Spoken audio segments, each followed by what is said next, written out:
सत्सङ्गत्वे निस्सङ्गत्वं निस्सङ्गत्वे निर्मोहत्वं निर्मोहत्वे निश्चलतत्वं निश्चलतत्वे जीवन्मुक्तिः पुनरपि जननं पुनरपि मरणं पुनरपि जननी जठरे शयनम् इह संसारे बहुदुस्तारे कृपया पारे पाकि मुरा.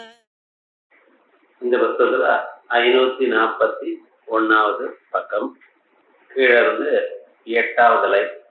ஆக கல்பகா ந நிச்சிதாத்வைதः சாஸ்திர பிரணயன வையஸ்ய நாபி அனிச்சித அத்வைதः शास्त्रस्य प्रमामूलकत्वाभाव प्रसंगात् इति चेत् न प्रमामूलकत्वाभावेऽपि अबाधित विषयत्वेन शास्त्रप्रामाण्य उपपत्तेः अन्त्यपक्ष अभ्युपगमात्. இப்ப நம்ம ஏகஜீவவாதம் அப்படிங்கிற ஒரு வாதத்தை பார்த்து கொண்டிருக்கோம். உலகத்துல ஒரு ஜீவன் தான் இருக்கான். அந்த ஜீவனால் தான் மற்றவைகள்லாம் கல்பிக்கப்பட்டிருக்கு அப்படிங்கிற ஒரு பட்சம். இந்த பட்சம் சரியா ரைட்டா இப்படி எல்லாம் பார்க்கக்கூடாது. அநேக பட்சங்கள் ஆத்ம தத்துவத்தை நமக்கு எடுத்து சொல்றதுக்காக பல ஆச்சாரிகள் பல முறைகளை கையாண்டிருக்க. அதுல சில பேர் இப்படி ஒரு பட்சமும் சொல்லலாம் என்கிறதே நமக்கு சொல்லியிருக்க. ஆகையால் இதுல இது வசதி அது தாழ்த்தின்னு இல்லை. எல்லோருடைய அபிப்பிராயம் என்ன, பரமான அபிப்பிராயம் என்ன, நமக்கு அந்த ஆத்ம தத்துவமானது புரியணும் அப்படிங்கிற அபிப்பிராயம். இந்த ஏகஜீவவாதமானது முன்னால சொன்ன திருஷ்டி சிருஷ்டிவாதம் மாதிரி உத்தமாதிகார விஷயமாக இருக்கு. உலகத்தை முழுக்க ஒரே ஜீவன் தான் இருக்க, மற்றவர்கள்லாம் கற்பிதமான ஜீவர்கள் அப்படின்னா சாதாரணமான மனுஷர்களுக்கு அது ஒத்துக்கொள்றது கொஞ்சம் கஷ்டமா இருக்கு. ஏன்னா இவளுக்கு நான் வேற, நீங்க வேற, அவன் வேற, அவள் வேற எனக்கூடியதான வாசனை தானே ஜாஸ்தியா இருக்கு. ஆகையால் அவளுக்கு அப்படி இருக்கு. ஆனா வசுதா இப்படியும் இருக்கலாம் அப்படிங்கிற ஒரு பட்சத்தை சொல்லியிருக்க. இதுல ஒரு ஜீவன் கல்பித்தனா கல்பித்த எல்லாத்தையும் கல்பிச்சுட்டு இருக்க, மற்றவர்கள் அவனால் கல்பிக்கப்பட்டதான ஜீவர்கள். இப்படி இருக்கிற காலத்துல ஒரு சந்தேகத்தை கேட்கிற, நான் கல்பகா நான் நிச்சித அத்வைதா, யார் உலகத்தை கல்பித்தானோ அவன் அத்வைத ஞானம் நிச்சயமா அவனுக்கு இருக்கா இல்லையா? முதல்ல அது சொல்லு. ஒருத்தன் கல்பகனாக இருக்கார். கல்பகன்னு சொன்னா மற்றவர்களை கல்பித்துக் கொண்டு இருக்கிறார். எல்லோரையும் கல்பித்ததான அந்த ஒரு ஜீவன் முக்கிய ஜீவன் யாரு சொல்ற, அவனுக்கு அத்வைத ஞானம் நிச்சயமான அத்வைத ஞானம் இருக்கா இல்லையா? இருக்குன்னு சொன்னா என்ன ஆகும்? சாஸ்திர பிரணயன வையர்ச்சா.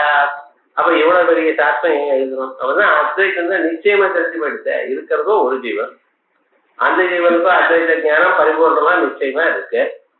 மற்றவர்கள்லாம் கல்பிதமான ஜீவர்கள். இவரையும் இவ்வளவு கஷ்டப்பட்டு இவ்வளவு சாஸ்திரத்தை எழுத வேண்டியதான் நிர்பந்தம் என்ன? அது வேஸ்ட் தானே. தனக்குதான் ஞானம் வந்தாச்சு. சரி, அவர் ஞானம் நிச்சயம் இல்லை சார் அப்படிங்கிறடா. தனக்கே நிச்சயம் இல்லை, நிச்சயம் இல்லாத இவர் கல்பித்த சாஸ்திரம் எப்படி பிரமையா ஆகும்? நாபி அனிச்சித அத்வைதா சாஸ்திரஸ்ய, இவர் கல்பித்ததான ஒரு சாஸ்திரமானது பிரமாமூலகத்வ அபாவ பிரசங்கா, பிரமாமூலகமாக இருக்க முடியாது, அது பிரமையாக இருக்க முடியாது. தான் பிரமையை அறிந்து ஒரு சமய ஞானத்தை பெற்று அதற்கு பிறகு இந்த சாஸ்திரத்தெல்லாம் எழுதினார். ஆகையால் இவைகள்லாம் பிரமாணம் என்று சொல்ல முடியாது. என்ன சொல்ல போறேன்? இது சேத்னா, இது வரைக்கும் பூர்வபட்சம். ஆகையால் ஏகஜீவவாதம் சரியாக இல்லை. ஏன்னா யார் கல்பகனாக இருக்கிறாரோ அவருக்கு சாஸ்திரம் தெரிஞ்சிருந்தால், நிச்சித அத்வைதனாக இருந்தால் இனிமேல சாஸ்திரம் பிரமணயம் பண்ண வேண்டியதில்லை. நிச்சித அத்வைதனாக இல்லாத போனால் அதுக்கப்புறம் அவர் பிரமா மூலகமாக இருக்க முடியாது. ஆகையால் ரெண்டு பட்சத்திலையும் உதைக்கிறது சுவாமி. ஆகையால் சரியா இல்லையே உங்க மதம் அப்படின்னு அவன் சொல்றான். அதுக்கு என்ன சொல்ற? பிரமாமூலகத்வாபாவே அபாதித விஷயத்வேன சாஸ்திர பிராமாண்ய உபபத்தே அந்தியபட்ச அபியுபகமா. நீங்க ரெண்டு பட்சம் சொன்னேன். இந்த ரெண்டு பட்சத்துல ரெண்டாவது பட்சத்துல தோஷம் இல்லை. முதல் பட்சம் நாங்க விட்டோம். ரெண்டாவது பட்சத்துல தோஷம் இல்லை. ரெண்டாவது பட்சத்துல தோஷம் இல்லைங்கிற தோஷம் இல்லாம எப்படி போச்சு அப்படின்னு கேட்டா அதுக்கு வந்து சொல்ற, சாஸ்திரம் பிரமான்னு சொன்னா பிரமா லட்சணம் என்ன? அனதிகத அபாதிதார்த்த விஷயக ஞானத்துவம் பிரமாணம். அனதிகதமா இருக்கணும். அந்த பொருளானது பிரயோஜனவத்தா இருக்கக்கூடியதா இருந்த பொருளானது அபாதிதமா இருக்கணும். அவ்வளவுதான் சொல்லியிருக்கேன். தவிர அதை பண்ணினவர் எப்படிப்பட்டவர்னு அதை பத்தி உங்களுக்கு வேணுமோ? கல்பகன் எப்படி இருக்கணுங்கிறத பத்தி நமக்கு வேண்டியதில்லை. சாஸ்திரமானது அபாதிதமாக இருந்தால் போரும், அனதிகதமாக இருந்தால் போரும். பிரமாணத்துக்கு என்ன? அனதிகதம், முன்னால அறியப்படாததாக இருக்கணும். அபாதிதம், அது மற்றொரு ஞானத்தினால பாகத்தை அடையாமல் இருக்கணும். பிரயோஜனவத்தாக இருக்கணும். அது இருந்தா போருமே. அதான் சொல்ற. ஆகையா பிரமாமூலகத்வாபாவேபி அபாதித விஷயத்வேன, அதனுடைய விஷயம் பாகத்தை அடையவில்லை. சாஸ்திர பிராமாண்ய உபபத்தே, இதனாலேயே சாஸ்திர பிராமாண்யம் போரும். சாஸ்திரம் பிரமாணம் என்று சொல்வதற்கு அபாதிதமா இருந்தால் போரும். ஆகையால் அந்தியபட்ச அபியுபகமா, அந்தியபட்சம் ஒத்துக்கிறோம், தோஷம் இல்லை. அதற்கு பிறகு நச்ச அமுகஸ்தா இத்யனிச்சயே பக்வாயாச சாத்திய மோட்சார்த்த பிரவருத்திய யோகா. அதற்கு மேல சார் இந்த சாஸ்திரங்கள்ல இன்னார் கல்பித்தார் அப்படின்னு தெரியாத போனால் நம்ம எப்படி சார் இவ்வளவு சிரமப்பட்டு இந்த சாஸ்திரங்கள்லாம் வாசிக்கிறது? சாஸ்திரங்கள் வாசிக்கிறதுன்னு சுலபம் இல்லை. நம்ம ரொம்ப நாளா வாசிச்சதுனால நமக்கு என்ன ஆச்சுன்னா சாஸ்திரம் தானே பரவாயில்லைன்னு தோணுது. 10 உபனிஷத்துகள், அதையும் சாந்தோக்கியம் முதலாரண்யம் பார்த்தேன்னா எவ்வளவு பெருசு. நீங்க ஒரு டிகிரி லெவல்லையோ அல்லது போஸ்ட் கிராஜுவேட் லெவல்லையோ எவ்வளவு வாசிச்சோ அத்தனையும் சேர்ந்து ஒரு பிரதாரண்யம் தான் இல்லையா? ஏன்னா நம்ம எப்படி வாசிக்கிறோம்? லைன் பை லைன் வாசிக்கிறோம். ஒரு பதமும் விடப்படாது அப்படின்னா வாசிச்சுட்டு இருக்கோம். அப்படி வாசிச்சோம்னா இந்த கண்டென்ட் எவ்வளவு இருக்குன்னு கொஞ்சம் யோசனை பண்ணி பாருங்க.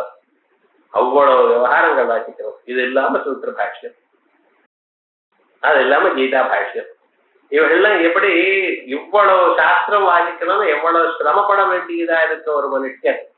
அது அந்த சாஸ்திரத்தை யார் பண்ணினான்னு தெரியாத போனால் இவ்வளவு சிரமப்பட்டு அதை படிக்கணுங்கிறது ஒரு பிரவೃತ್ತಿ வருமா? யார் சார் பண்ணி இந்த புத்தகத்தை யார் எழுதினார்? ஆதர் தெரியாது சார், அன்னோநாதர் அப்படின்னு இருந்தது. ஏன்னா இவனுக்கு ஒரு நம்பிக்கை வருமோ அல்லது அது படிக்கிறதுக்கு வேண்டியதான ஒரு பிரவೃತ್ತಿ வருமோ அவனுக்கு? அதனால இன்னார் தான் கல்வித்தார்னு தெரியாத போனா அது எப்படி பிரவೃತ್ತಿ வர முடியும் அப்படிங்கிற அமுகா சா.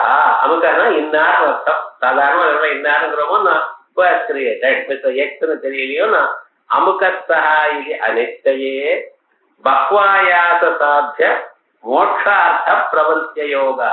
இது அவ்வளவு சுலபமான காரியம் இல்ல, ரொம்ப ஆயாசப்படணும். சாதாரணமா எத்தனை தரம் ஆச்சாலும் மறுபடியும் சந்தேகம் இருந்து கொண்டே இருக்குன்னு. ஆயால் இப்படிப்பட்டதான ஒரு சாஸ்திரத்துல பிரவருத்தி வராது. இல்ல பிரதிசரீரம் அகமஹமிகையா பத்தோகமிதி நிச்சயஸ்ய சுவானுபவ சாட்சிகத்வேன பிரவருத்தி சம்பவா. ஒரு விஷயத்துல பிரவருத்தி வரணும்னா என்ன? யாரு புத்தகம் எழுதினான்னு பார்த்து பிரவருத்தி வரல நமக்கு. ஒவ்வொரு செகண்டும் மனுஷனுக்கு நான் பத்தனா இருக்கேன், எனக்கு முக்தி வேணும் அப்படிங்கிற ஒரு எண்ணம் இருக்கு. ஒவ்வொரு சரீரத்திலையும் இருக்கக்கூடியதான ஒரு மனுஷன் பத்தோகம், நான் பத்தனா இருக்கேன், இந்த சம்சாரத்துல இவ்வளவு கஷ்டம் இருக்கு, இதுல இருந்து தப்பிச்சுக்கிறதுக்கு வழி என்ன அப்படின்னு பார்த்து கொண்டிருந்தானே. ஆனால் அவனுக்கு சுவானுபவ சாட்சிகத்வேன நம்ம எப்படியாவது இதுல இருந்து தப்பிச்சுக்கணும் அப்படின்னு எப்ப இது இருக்கோ அவன் தான். இந்த சாஸ்திரத்துல பிரவருத்தி யார் அதிகாரி அப்படின்னு சொல்லும் பொழுது நான் பக்தனா இருக்கேன், நான் இதை அறிந்து கொண்டு முக்தியை பெறுவேன் அப்படிங்கிற எண்ணம் யாருக்கு இருக்கோ அவன் தான் அதிகாரி, மற்றவர்கள் அதிகாரி இல்லை. ஆகையா நான் பக்தன்னு தெரிஞ்சுக்கணும், நான் இதை அறிந்து கொண்டு முக்தியை பெறணும், எனக்குடையதான ஆசை இருக்கணும். அதான் நீங்க முமுட்சுத்துவம்னு சொல்றேன். ஆகையால் அது இருந்தா ஒரு சாஸ்திரம் இன்னார் பண்ணினான்னு நிர்பந்தம் இல்லை. ஆகையால் கல்பக்கனான அமுகஸ்தா இன்னார்தான் கல்பித்தார் எனக்கூடியதான ஞானம் இல்லாத போனால் அவனுக்கு பிரவೃತ್ತಿ வராதேன்னு சொல்ல வேண்டியதில்லை. அந்த கேள்விக்கு ஆன்சர் சொல்லியாச்சு. அமுகஸ்தா இது அனிச்சயே பக்வாயாச சாத்திய மோட்சார்த்த பிரவர்த்திய யோகா சமாதானம் பிரதிசரீரம் அகமஹமிகையா பத்தோஹமிதி நிச்சயஸ்ய ஸ்வானுபவ சாட்சிகத்வேன பிரவர்த்தி சம்பவா ஏகேனைவ ஜீவேன சைத்திர மைத்ராதி சரீராணாம் சஜீவத்வ சம்பவஸ்ய பிராகேவ உக்தத்வா. முன்னாலே சொல்லிட்டேன், ஒரே ஒரு ஜீவன் தான். அந்த ஒரு ஜீவன் தான் அத்தனை சரீரத்திலையும் இருக்கார். சைத்திர மைத்ராதி சகல சரீரத்திலையும் அந்த ஒரே ஜீவன் தான் இருக்கான். அந்த ஜீவன் தான் அத்தனை சரீரங்களும் சஜீவமாக இருக்கு அப்படிங்கிறது முன்னாலேயே சொல்லிவிட்டோம். அதோட இல்லை, கிஞ்ச சைத்திர மைத்ராதிஷு கோசவ் இது பிரஸ்னஸ்ய. சைத்திரனோ மைத்திரனோ அவளை பார்த்துட்டு நீங்க யாரு அப்படின்னு நீங்க கேட்டீங்கன்னா அதுக்கு கிம் கேனசித் குரோடீகிருதம் சைதன்யம் விஷய. இந்த சைத்திர சரீரத்தில் இருக்கக்கூடியதான் அந்த ஜீவன் அவன் கோசவனா இன்னார் அப்படின்னு சொல்வாளா, இல்ல நிரஸ்த சமஸ்த பேதமான பிரம்மமா அப்படின்னு கேள்வி இருந்தா நாத்யா. இந்த ரெண்டு பக்கத்தையும் சொல்ல முடியாது. ஏன்? தஸ்ய கல்பிதத்வேன அகல்பகத்வா. சைத்திர சரீரத்தையோ மைத்திர சரீரத்தையோ எடுத்தோம்னா கல்பிதமான ஜீவன். கல்பிதமான ஜீவன் அவன் கல்பகனம் இல்லையே, அதனால சொல்ல முடியாது. நத்விதீயா. ரெண்டாவது நிரஸ்த சமஸ்த வேதமான சுத்த சைத்தன்யம் சொல்வேடா. சத்திய ஏகத்வேன அவர் நிரஸ்த சமஸ்த வேதமான அந்த சைத்தன்யம் சுத்த சைத்தன்யம் ஒன்னா இருக்கிறதுனால தது அனிச்சய கோசம் எனக்கூடியதான சந்தேகமே அங்கே வராது. அனிச்சய அசித்தே சுத்தசிதா ஏகத்வேன. அதோட மட்டும் சுத்த சைத்தன்யம் ஒன்னா இருக்கு. வஸ்துதா அசம்சாரித்வேபி. அவருக்கு சம்சாரம் இல்லை, சுத்த சைத்தன்யம் சம்சாரம் இல்லை, அவர் மாயா சம்பந்தமே அவருக்கு இல்லை. ஆயால் அசம்சாரி. ஆனால் அவர் ஜீவனா இருக்கும் பொழுது என்னச்சு? ஆவரண விக்ஷேப சக்தி துவயசாலி சுவாஸ்ரித அவித்யா வசாத்து சம்சாரித்வ கல்பகத்வ மோட்சார்த்த யதமானத்வா அனுபவத்தே. மாயைக்கு அப்பாற்பட்டவராக இருந்த போதிலும் அந்த மாயையான என்ன பண்றது? சுத்தமான சைத்தன்யத்தை தான் ஆவரித்து மறைத்து அதனிடத்துல வேற விஷயங்களை காட்டி விசேஷ சக்தியினால் என்ன பண்ணிட்டு இவனையும் ஜீவனாக நினைக்கும்படி பண்ணி, அதனால சம்சாரத்துவம் மோட்சத்துக்காக அவன் கவலைப்படுறான். அத்தனையும் அதே பண்றது. ஆகையால் இது ஒத்துக்கொள்ள வேண்டியதா? சரி, இது வரைக்கும் கேள்வி சொல்லிட்டார். இதுக்கு மேல நமக்கு ரொம்ப இன்ட்ரெஸ்டிங்கான கேள்வி. சுவாமி, இது வரைக்கும் எத்தனையோ ஜென்மாக்களாச்சு, எத்தனையோ வருஷங்கள் யுகங்களாச்சு, யாருக்காவது ஒருத்தருக்காவது மோட்சம் வந்திருக்கா இல்லையா? கேள்வி கேட்கிறேன். நானும் அநாதவு சம்சாரே, அனாதியான சம்சாரத்தில் கசிதி தத்துவஞானம் முக்தஸ்ட முக்திஷ்ட அபோத் நவா. டைரக்டா ஒரு கேள்வி. நீங்க இது இது ஏதாவது சுத்திச்சு சமாதானம் சொல்றத தவிர எனக்கு டைரக்டா இந்த கேள்வி சொல்லுங்க. சம்சாரம் அனாதின்னு ஒத்துக்கிறேன். கோட்டி கோட்டி ஜென்மாக்கள் ஆயிடுச்சு, எத்தனையோ வருஷங்கள் ஆயிடுச்சு. யாருக்காவது ஒருத்தருக்காவது மோட்சம் வந்திருக்கா இல்லையா? தத்துவஞானம் வந்திருக்கா? முக்தி பெற்றிருக்காளா இல்லையா? சொல்லுங்க. இல்லை, யாருக்காவது முக்தி வந்திருக்குன்னு சொன்னீங்கன்னா ஜீவன் எத்தனை? ஒரே ஒரு ஜீவன். அவருக்கு முக்தி வந்தார். இப்ப எனக்கு எப்படி சம்சாரம் வந்திருக்குன்னு கேட்டேன். நான் எப்படி உலகத்தை பார்க்கறேன்? ஏன்னா சில சமயத்துல கேள்வி சுலபமா இருக்கும், ஆன்சர் ரொம்ப கஷ்டமா இருக்கும். இத்தனை கோடி ஜென்மாக்களாச்சு இருக்கிறது நீங்க ஏகஜீவவாதம், ரெண்டாவது ஜீவனே இல்லையங்கிறேள், அவன் ஒருவன் தான்ங்கிறேள். ஸோ அந்த ஒருவனாவும் கல்பகனா இருந்தவன் முக்தியை பெற்றுட்டான், தத்துவஞானம் வந்தாச்சு, முக்தியை பெற்றாச்சு. அப்ப கல்பகனே இல்லை, உலகமே இருக்கப்படாதே, நான் எப்படி இருக்கேன்? இது சமாதானம் சொல்லுங்க அப்படின்ட்டு. ஆத்யே இதானியும் சம்சார உபலப்தி நஸ்யா. இல்லப்பா, இது வரைக்கும் யாருக்கும் தத்துவஞானமும் வரல, முக்தியும் வரல, அதுக்காகத்தான் ட்ரை பண்ணிட்டு இருக்கோம், அதான் உங்களையும் கல்பிச்சிருக்கோம், அட்லீஸ்ட் உங்களுக்காவது முக்தி வரட்டுமே அப்படின்னு சொல்றடா அப்படின்னு. அப்ப என்ன சொல்ற? அந்தே சம்பிரதாய அசம்பவேன தத்துவஞான அசம்பவா. இன்னொன்று, இந்த மற்ற எந்த தர்சனத்திலையும் எங்கேயும் இல்லாதான ஒரு விசேஷம் அத்வைத்தத்துல மட்டும் இந்த ஜீவன் முக்திங்க வேற எங்கேயும் கிடையாது. இந்த ஜீவன் முக்தனா இருக்கிறவன் என்ன, அவன்தான் மற்றவர்களுக்கு ஆத்ம தத்துவத்தை எடுத்து உபதேசம் பண்ணுவான். அனன்ய புரோக்தே கதிரத்ர நாஸ். ஸ்ருதி என்ன சொல்றது, தான் அனன்யனாக இருந்து கொண்டு அனன்ய பாவனையோடு இருந்து சொன்னானே, ஆனால் அந்த கேட்கிறவனுக்கு அவகதேர் நாஸ்தினா, அவனுக்கு ஞானம் வராது என்கிறது இல்லை. ஆகையால் சொல்றவர் எப்படி சொல்லணும், நானே பிரம்மம் எனக்கூடியதான அனுபவத்துடன் சொல்லிக் கொண்டிருக்கணும். அப்படி சொன்னாரேயானால் அவருக்கு நிச்சயமாக ஞானம் வரும். ஆகையால் இந்த ஜீவன் முக்தியினுடைய மெயின் பர்பஸ் என்ன சார், எதற்காக இந்த ஜீவன் முக்தி என்கிறத நாம சொல்லியிருக்கோம் அப்படின்னா, அவர் தான் சம்பிரதாய கிருது, சம்பிரதாயத்தை வரவழைக்கிறார்.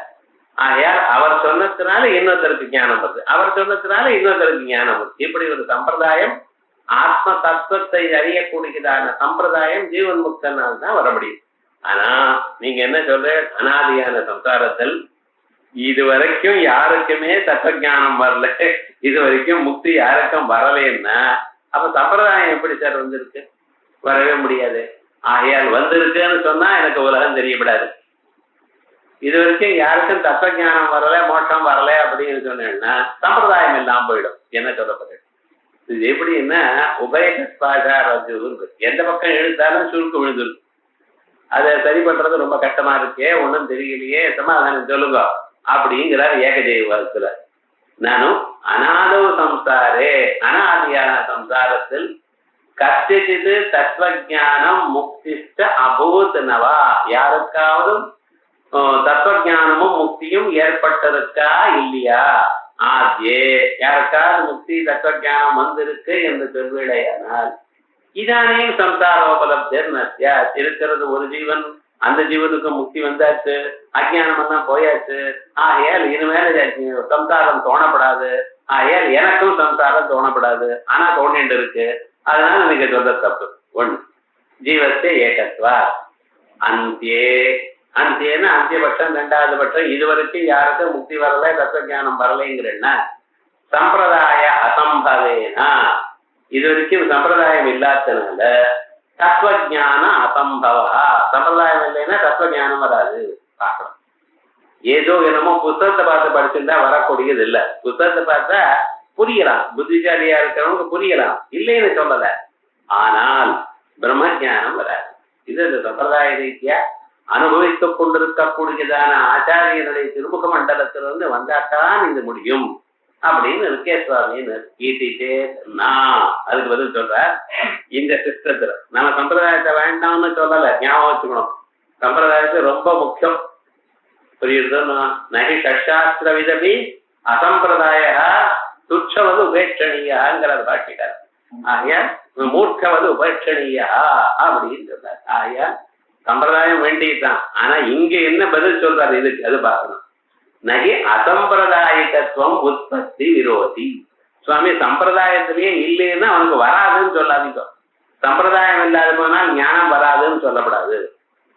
சம்பிரதாயம் இல்லைங்கிறது அப்புறம் இருக்கட்டும், சம்பிரதாயம் இல்லாதனால ஞானம் வராதுன்னு சொல்ல முடியாது. ஏன் அப்படி ஏன் சொல்லப்படாதுன்னு, அபூர்வ ஜாத்திய அனுற்பத்தி பிரசங்கா சாதாரணமா சொல்றோம். இப்ப இதுவரைக்கும் ஒண்ணுமே தெரியாத ஒரு புதுசான விஷயத்தை கண்டுபிடிக்கிறார் சார். எத்தனையோ விஷயங்கள் நியூ இன்வென்ஷன்ஸ் எல்லாம் பண்ணிட்டு இருக்காங்க. செல்போன்ஸ் முன்னால இருந்ததோ, டெலிவிஷன் முன்னால இருந்ததோ, இவையெல்லாம் உண்டு பண்ணினானோ இல்லையோ. சம்பிரதாயம்னா தெரிந்தவன் தான் இதை சொல்லணும்னா, தெரிந்தவர் தான் இதை சொல்லணும்னு சொன்னா அப்பதான் வரும்னு சொன்னா புதுசான விஷயங்களை எப்படி கண்டுபிடிக்கிறது? அப்ப என்ன, புதுசான விஷயங்கள் கண்டுபிடிக்கிறதுனால சம்பிரதாயம் இருந்தால் தான் ஒரு விஷயத்தை அறிய முடியும் என்கிறக்கூடியதால் நிர்பந்தம் இல்லை.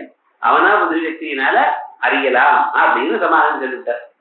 நகி அசம்பிரதாயிகத்துவம் உற்பத்தி விரோதி. இது போல ஆன்சர்லாம் அங்கே கேட்கக்கூடாது, புரியுதா? இது போல ஒரு கேள்வி கேட்டா அதுக்கு ஒரு பதில் சொல்லி தப்பிச்சுக்கணுங்கிற அம்சமே தவிர சம்பிரதாயத்தை ஒத்துட்டுதான் ஆகணும், ஒத்துக்கிறோம், அதுல சந்தேகமே இல்லை.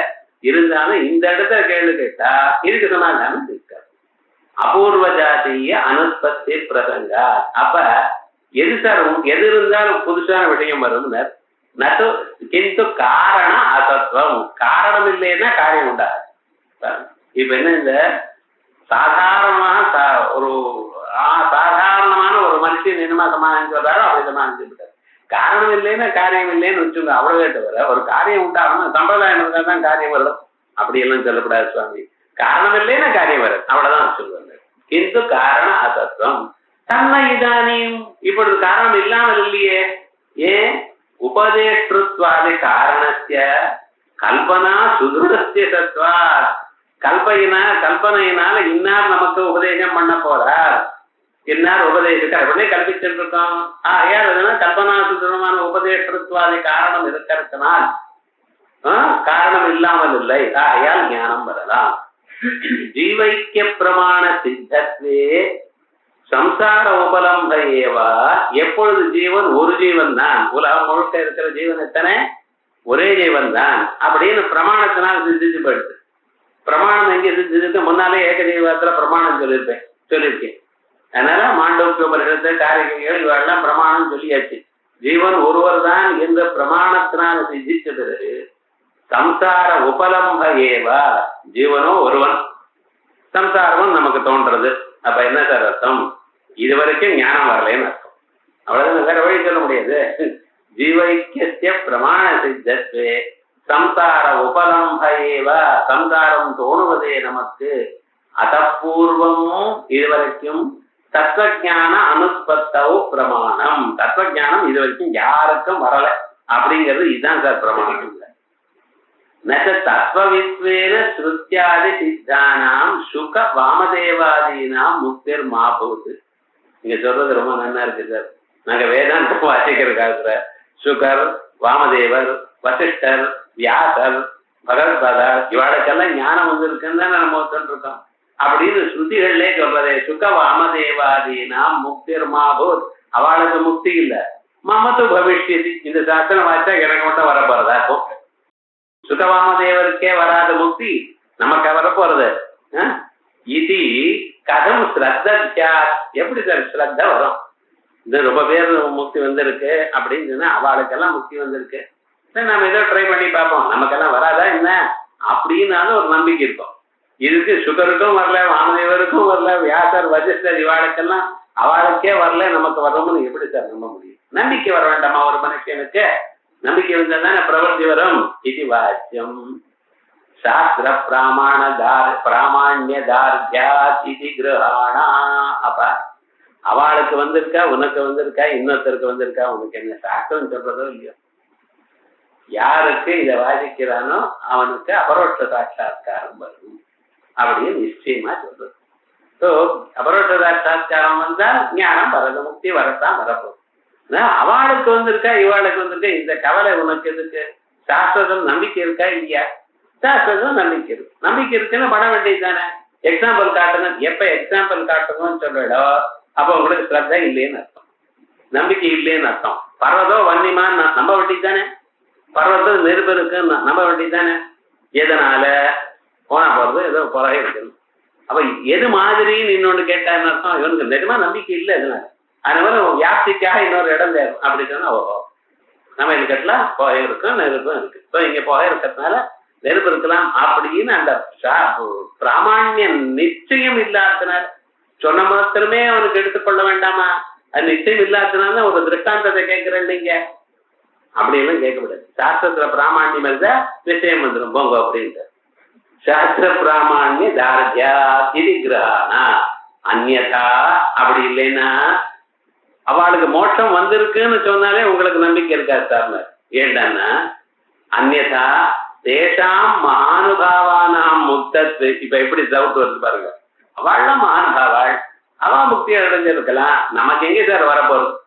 முன்னால அவளுக்கே வரலன்னா நமக்கு வருமா அப்படின்னு சந்தேகம்.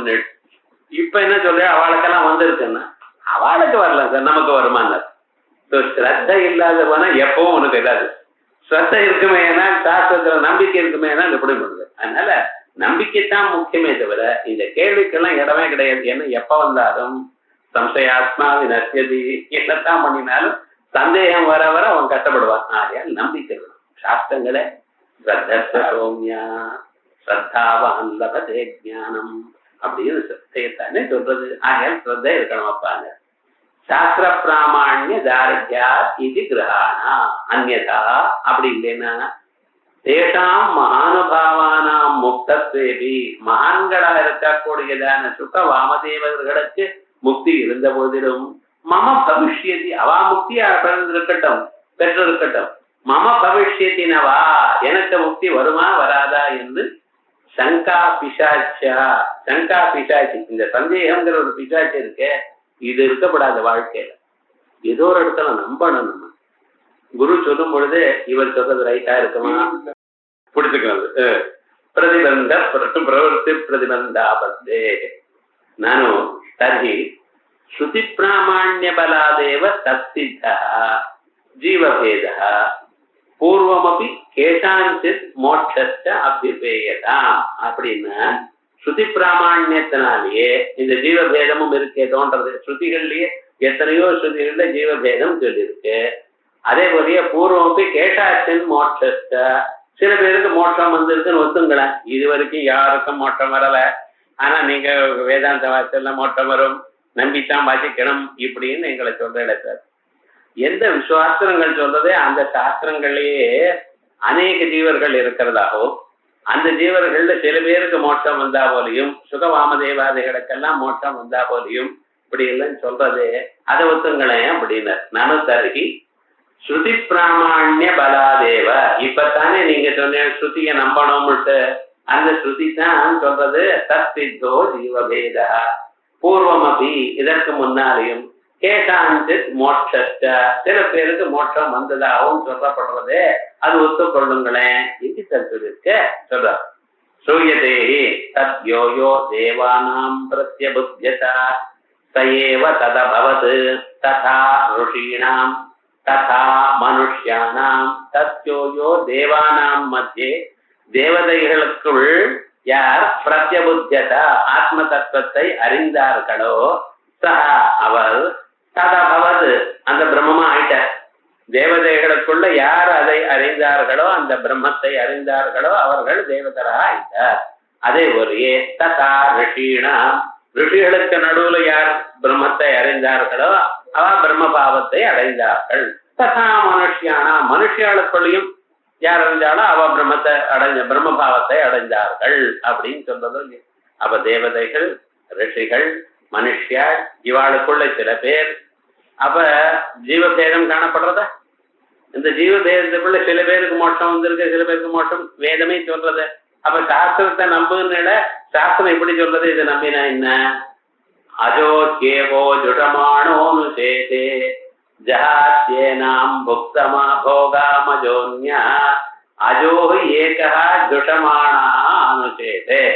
ஒரு ஜீவனானவன் அந்த மாயா காரியங்களை சேவித்து கொண்டு அதற்கு பின்னாலே ஓடிட்டு இருக்கான். ஜுஷமானோ அனுசேதே ஜஹாதி ஏனாம் புக்த போகாம் அஜோன்யா இன்னொத்தன் புக்த போகாம் அனுபவித்து ஆயிடுத்துன்னு சொல்லி அதெல்லாம் விட்டுவிடுறான் அப்படின்னு ஸ்வேதாஸ்வத மந்திரம் உங்களுக்கு சொல்றதோ இல்லையோ. அப்ப ஜீவபேதம் கிளியரா தெரிகிறது.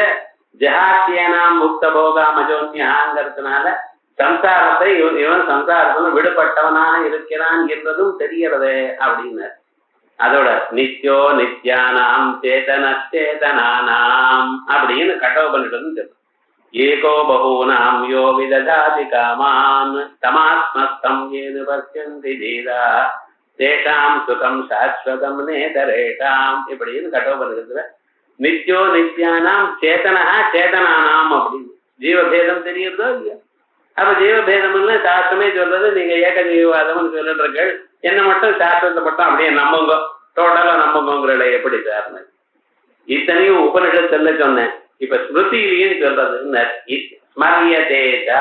அதே போல கீதையிலையும் பாவோ ஞான தபசா பூதா மத்பாவ மஹஸ்ரிதா இதம் ஞானம் உபாஸ்ரித்ய மம சரதர்மியமாகதா. பகவோ ஞான தபசா ரொம்ப பேர் ஞானம்தான் தபசு. இது திருச்சராயண விரதம் மூக்க மொண்டு உட்கார்றது அதெல்லாம் கிடையாது. ஞானமே தபசு. சர்வதா சர்வகாலம் பிரம்மானு சிந்தனத்திலேயே இருந்து கொண்டு எத்தனை பேர் பூதாக சுத்தமான மனசை உடைந்தவர்களாக இருந்து கொண்டு மத்தாவமாகதா என் நிலையை பெற்றார்கள்.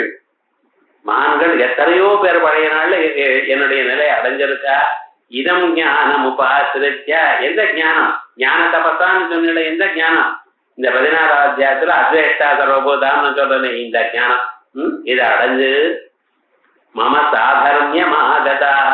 சாதர்மியம்னு அத்தியந்த ஐக்கியம்னு அர்த்தம். இது எனக்கு சிமிலரா இங்க ஒரு பரமாத்மா அங்கே ஒருத்தர் அப்படின்னு இல்லை, எப்படி ஒன்னா ஆயிட்டாலே அப்படின்னு பகவான் சொல்லியிருக்கார்.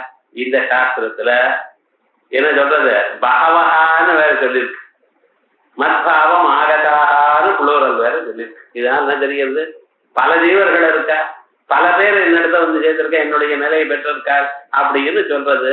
இந்த சாஸ்திரம் பகவச்சனம் சொல்றது, நீங்க ஜீவன் ஒருவர்னு சொல்றேடா, எப்படி சார் சாஸ்திரத்தை வேற நம்ப சொல்றேன். நான் நம்புறது சாஸ்திரத்தை எடுத்துக்காட்டுனா இது சரியில்லைங்கிற, இது எப்படி சரியா வரும் பாருங்க. பூர்வபட்சியில இப்படி கேட்கணும்னு அவன் வந்து எங்கெங்க பாருங்க முழுக்க சாஸ்திரத்தை வருது ஸ்கேன் பண்ணி எடுத்து கொடுத்துருக்கான். இப்ப என்ன பண்ண போறாள் அப்படிங்கிற இத்தியாதீனி இத்தியாதி இதி சேத்தனா அப்படி சொன்னா என்ன சொல்ற, உக்த வாக்கியானாம் கீழ் சொன்னதான வாக்கியங்கள்லாம் நல்லதுப்பா, நல்லா சந்தோஷம் படிச்சிருக்காய். ஆனா இந்த வாக்கியங்கள்ல என்ன தெரியுமோ, சார்வலௌகிக பிரமசித்த பேத அனுவாத கத்வேனா. லோகத்துல ஜனங்கள் எல்லோரும் என்ன நினைச்சுட்டு இருக்கா, நான் வேற நீங்க வேற அவன் வேற அவள் வேற, இந்த வித்தியாசம் தான் இருக்கா. இந்த வித்தியாசத்துல இருக்கிறவா அவ என்ன நினைக்கிறாளோ அதை வேதம் சொல்லு. அவள் இருக்கக்கூடியதான வேத ஞானத்தை வேதம் அனுவாதம் பண்றது. புதுசான ஒரு விஷயத்தை சொல்லணுமே ஆனால் தெரிஞ்ச விஷயத்தை சொல்லி அப்பா அதுல இது விசேஷம் அப்படின்னு சொல்லணும். ஏதாவது ஒண்ணு உத்தேசிச்சு அதுக்கப்புறம் தான் அதுக்கு மேல புதுசான விஷயத்தை விதிக்கணும். விதிக்கிறதுக்கு முன்னால ஏதாவது ஒண்ணு உத்தேசிச்சு தானே விதிக்கணும். உன்னை எடுத்துட்டு அப்பா இதை நினைச்சு இப்படி நினைச்சிட்டு இருக்கா அது இல்லைன்னு சொல்லணும். ஆகையால் லோகத்தில் இருக்கக்கூடியதான ஜனங்கள்லாம் எந்த ஒரு வேதத்தை கருதி கொண்டிருக்கிறார்களோ, ஜீவபேதம் உண்டுன்னு எதை சொல்றாளோ அதை வச்சுட்டு அதை எடுத்துட்டு அதுக்கப்புறம் அது சொல்லியிருக்கு, அவ்வளவுதான். அதனால நிஜமாக அது இருக்குன்னு சொல்லாதீங்க. உக்த வாக்கியானாம் சார்வலௌகிக, லோகத்தில் இருக்க எல்லா மனுஷியாலும் எந்த ஒரு பிரமத்தை பெற்றிருக்கார்களோ அந்த பிரமத்தினால கிடைத்ததான எந்த ஒரு பேதம் உண்டோ அந்த பேதத்தை அனுமதிக்கிறது ஸ்ருதி. அந்த பேதத்தை கையாண்டு அதை சொல்றது எதுக்காக? அதனால சொல்றதுனால தத்பரத்வா பாவாத், அந்த ஸ்ருதியில அந்த விஷயத்துல தாற்பயம் இல்லை. ஒரு விஷயத்தை சொல்லணும்னா அதை சொல்றதுக்காக முன்னால நம்ம லோகத்துல இப்படி சொல்லிட்டு இருக்கா அப்படி சொல்லிட்டு இருக்கா அப்படின்னு எல்லாத்தையும் அனுவாதம் பண்ணிட்டு அதுக்கப்புறம் சொல்றோம். சொல்லக்கூடியதான ஏதோ ஒரு விஷயத்துல தாற்பயம் இருக்கிறது, அதை எக்ஸ்பிளைன் பண்றதுக்கு நடுவுல வரக்கூடிய விஷயத்துல தாற்பயம் இல்லை. ஆகையால் ஜீவபேதத்துல தாற்பயம் இல்லை. அனுவாதகத்வேன தத்பரத்வ அபாவா. ஜீவைக்கிய போதக வாக்கியானாம் எல்லா சரீரத்திலையும் ஒரே ஜீவன் தான் இருக்க அப்படின்னு சொல்ற வாக்கியம் பாருங்க, இது பிரமாணம். ஏன் சார் இது முன்னாள் வாக்கியம் பிரமாணம் இல்லை, இது மட்டும் பிரமாணம் அப்படிங்கிறல எது உங்களுக்கு தெரியாதோ அதை சொன்னாதான் பிரமாணம். முன்னாலேயே பிரமா லட்சணம் என்ன சொல்லியிருக்கேன், எது அனதிகதமா இருக்கோ அது சொன்னாதான் பிரமாணம் இல்லையா? தெரிஞ்சதையே சொன்னா என்ன பிரயோஜனம்? லோகத்துல ஜீவ நானாத்வம் இருக்கே, இது தெரிஞ்சிருக்கு, நம்ம கண்ணால பார்த்துட்டு இருக்கோம், பிரத்யட்சாதி பிரமாணத்துல தெரிஞ்சிருக்கோம், நம்ம அனுபவம் அப்படி இருக்கு. அதையே வேதம் சொன்னா அது எப்படி பிரமாணமாக சொல்லுங்க பார்க்கலாம். இப்ப எல்லா சரீரத்தையும் ஒரு ஜீவன் தான் இருக்கிறார் என்று நான் சொன்னேன். ஏன்னா இது யாருக்கும் தெரியாத விஷயம், தெரியாத விஷயத்தை சொன்னாதான் பிரமாணம். ஆகையால் எல்லோருக்கும் தெரியாத விஷயமான ஜீவைக்கியமானது மானாந்தர அசித்தம், ஆகையால் பிரமாணம். அதான் பாருங்க, ஜீவைக்கிய போதக வாக்கியானாம் மானாந்தர அப்பிராப்த ஸ்வார்த்த பரஸ்வா, மற்றொரு பிரமாணத்தினால் அறிய முடியாதது. ஆகையால் ஸ்வார்த்த பரம், தான் எந்த விஷயத்தை சொல்லுகிறதோ அதை சொல்றதுக்காகவே வந்திருக்கு. ஸ்வப்ன நியாயேன வேதஸ்ய கல்பிதத்துவ உபபத்தே. அதோட மட்டுமல்ல, இப்ப நமக்கு ஸ்வப்னத்துல எத்தனையோ பொருளை பார்க்கிறோம், முழிச்செடுக்குன்னு இருக்கா, ஒன்னாலும் இருக்கா, எப்படி இல்லையோ அதே போல இப்பொழுது நம்ம பார்க்கக்கூடியதான இந்த பதார்த்தங்கள் எல்லாமே ஸ்வப்னம் போலத்தான். எப்பொழுது நீங்க முழிச்சுக்கிறோ அப்ப இந்த ஜீவ பேதங்கள்லாம் ஓடிய போயிடும். இருக்கிற இடம் தெரியாதுன்னு. அனாதி மாயையா சுப்தக எதா ஜீவ பிரபுத்தியதே. அனாதி மாயையில தூங்கிக் கொண்டே இருக்கான். இந்த ஜீவன் என்னைக்கு முழித்துக் கொள்கிறானோ அதம் அஜம் அனித்ரம் அஸ்வப்னம் அத்வைதம் புத்தியதே ததா.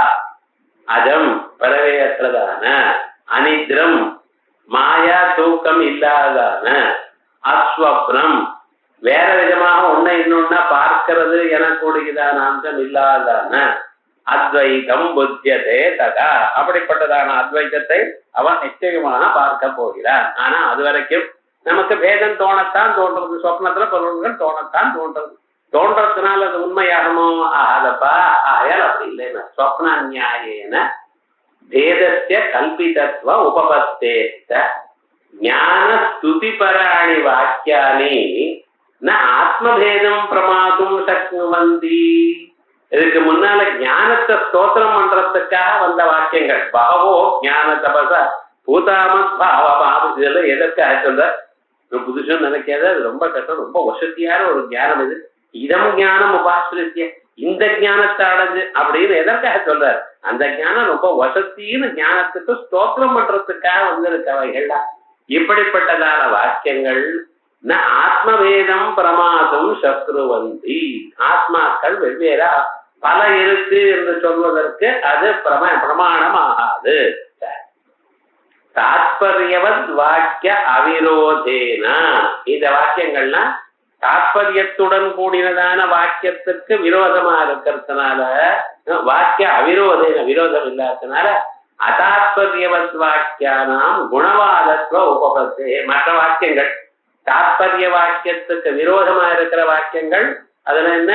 குணவாதம். விரோதே குணவாதஸ்ய அப்படின்னு விரோதமான வாக்கியங்கள் குணவாதம். குணவாதத்துவ உபபத்தே.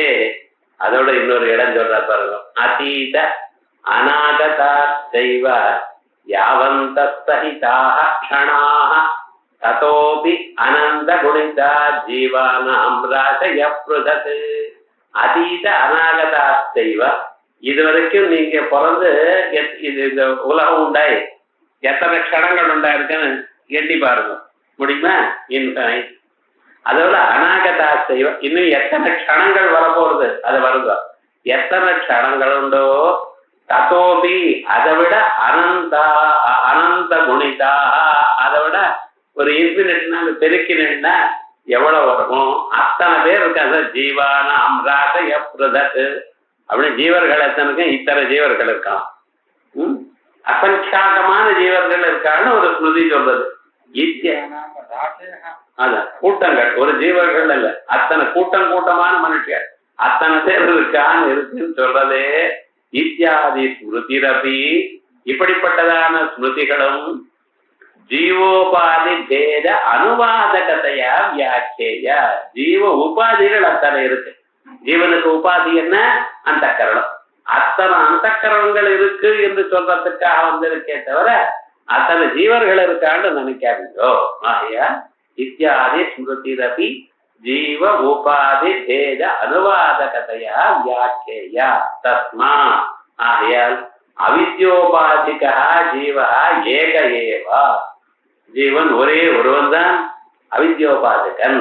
அவித்யா என கொடுக்கிறார் உபாதி ஒண்ணுதான் இருக்கு அப்படின்னு இந்த பிரகரணத்தை முடிச்சுட்டார். ஏகஜீவவாதம். இதுல சம்பாவிதமான எத்தனை கேள்விகளுக்கு சொல்லியிருக்கோம் நியாயாமிரதத்துல, அத்தனை கேள்விகளுக்கும் பதில் சொல்லி அதோட மட்டும் இல்லாமல் ஏகஜீவவாதத்துக்கு பிரமாணம், அது கேள்வி கேட்கல அவர் இருந்தாலும் அதுக்கு பிரமாணம் சொல்லி இத்தனை விஷயங்கள் தீர்மானம் பண்ணி இங்க சொல்லியிருக்கு. ஸோ இந்த பிரகரணம் ஆச்சு. அடுத்த வாரம் இதுக்கு மேல இருக்கக்கூடியதான அடுத்த பிரகரணம் போகணும். ஆனா முன்னால ஒரு பிரகரணம் விட்டு போச்சுன்னு சொன்னார். அது எப்படிதான் விட்டு போச்சுன்னு தெரியல. விவகாரம் முழுக்க ஏதோ ஒவ்வொருத்தருக்கும் போடுற காலத்துல அது அப்படி போயிடுதுங்கிற மித்யாத்வானுமானஸ்ய அனுமான பாத உத்தாரங்கிற பாகம். அதை நான் எடுத்துட்ட அடுத்த வாரம். அதை முடிச்ச பிறகு மேல அஜ்ஞானவாதத்துக்கு போறோம். ஆகையால் அடுத்த வாரம் நான் மித்யாத்வானுமானஸ்ய அனுமான பாதோத்தாரங்கிற பிரகரணம் அதை பார்ப்போம். இப்ப ஏகஜீவவாதத்துல சொல்லல. நீங்க சொல்ல கேள்வி எப்படி இருக்கு? இப்பொழுது இந்த கல்பத்துல ஜீவன் ஹிரண்யகர்ப்பருக்கு முக்தி வந்தாச்சு. முக்தி வந்தாச்சுன்னா எப்ப முக்தி வந்திருக்கு? கல்பம் முடியிருக்காது. சம்பிராப்தே பிரதிசஞ்சரே பரஸ்யாந்த கிருதாத்மான பிரவிசந்தி பரம்பதம் அப்படிங்கு. அது எதுல இருக்கு? அவரோட சேர்ந்து மற்றவர்களும் முக்தியை பெறுகிறார்கள் அப்படிங்கு. அது நானாஜீவவாதம் தான் சொல்லியிருக்கோம். ஏன்னா அவரும் இருக்கார், மற்ற முக்தார்களும் இருக்கா, அவளாம் ஜீவன் முக்தாளா இருக்கா, எல்லோரும் சேர்ந்து ஒரே தரம் விதேக முக்தி அடைகிறார்னு சொல்றதுதான் நீங்க சொல்லக்கூடியதாரு ஸ்லோகம். அதான் அவருக்கு முக்தி வந்ததுன்னா அப்பொழுது அந்த கரணம் இல்லை. அதுக்கு வரைக்கும் இந்த கரணங்கள் ஜீவர்கள்லாம் இருந்திருக்கா. கல்பா முடிவுல அந்த ஹிரண்யகர்ப்பருக்கு எப்ப முக்தி வருதோ அப்பொழுது இவாளுக்கு எல்லாமும் முக்தி வந்ததுக்கு எல்லாருக்கும் அந்த கரணம் போயிடுது. அதுக்கப்புறம் முக்தி அது வரைக்கும் இருந்தது. எப்ப ஹிரண்யகர்ப்பர் முக்தி வந்ததோ அப்பொழுது எல்லோருக்கும் வித்யதே ஹிருதயக்கிறது எல்லாம் போயிடுது. அப்படிதான் வச்சுட்டு இருக்கோம். அப்ப என்னாச்சு? அது வரைக்கும் இருந்தது.